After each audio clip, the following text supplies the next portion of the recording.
Good morning, everyone. Welcome to Cronkite News Watch on AZTV. I'm Kimberly Tobin. There's 161,000 gallons of water surrounding us. So, Chad, I've been watching the playoffs. I was very proud of our Suns last night. Something as simple as using these recycling bins to get rid of their waste has saved them nearly $1.5 million. And they gave up recess and everything. That's a big deal for second graders.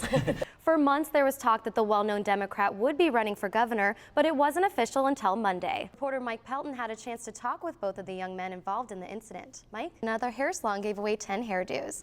And I don't know about you guys, but after seeing that, I'm ready to go back to prom. These voters still feel very passionately about getting their voices heard, even if it's halfway around the world. Investigators and police have a new tool to use in the courtroom and at crime scenes. I think the three of us piled up wouldn't equal his height right there. No comment. I'm Kimberly Tobin. Have a great day. Yes, we can. Yes, we can. Thousands of people repeated the message of solidarity in front of the state capitol to protest Senate Bill 1070.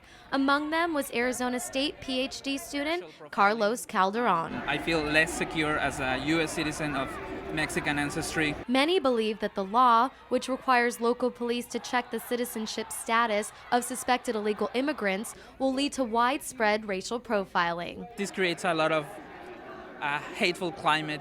This doesn't help our state at all.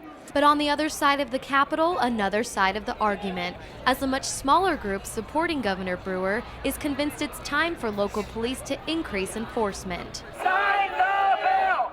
Sign the bill! We gotta stop the illegals coming to the United States of America looking for work that is not here. The protests became heated as each side pushed their views on the other, forcing security to stop fights from breaking out. All the while, Governor Brewer was signing the bill into law just blocks away. We cannot stand idly by as drop houses, kidnappings, and violence compromise our quality of life.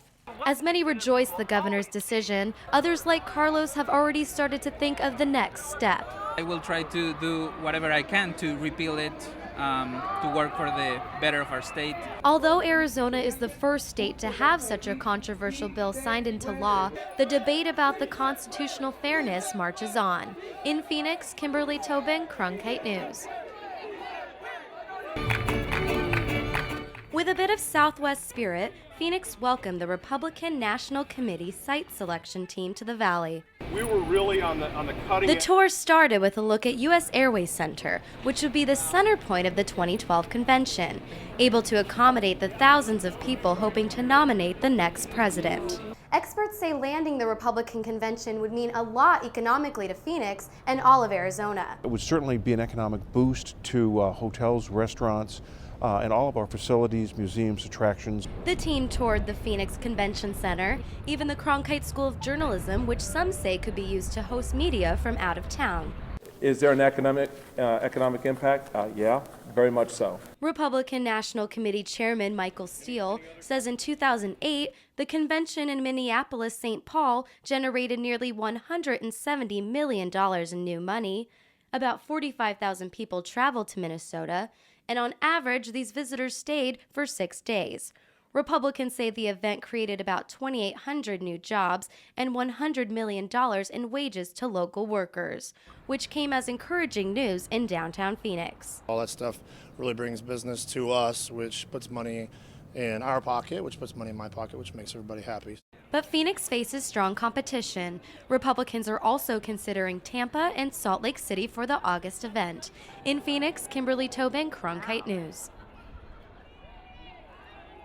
When people think of the desert, they don't tend to think of fish. But Sea Life Arizona found a place to call home at Arizona Mills Mall in Tempe. The foot traffic here is awesome. It's a great family environment, so we're really excited to be a part of the mall community. The smaller fish like puffer fish and clownfish are already making themselves comfortable in the tanks and will be joined by bigger fish next week.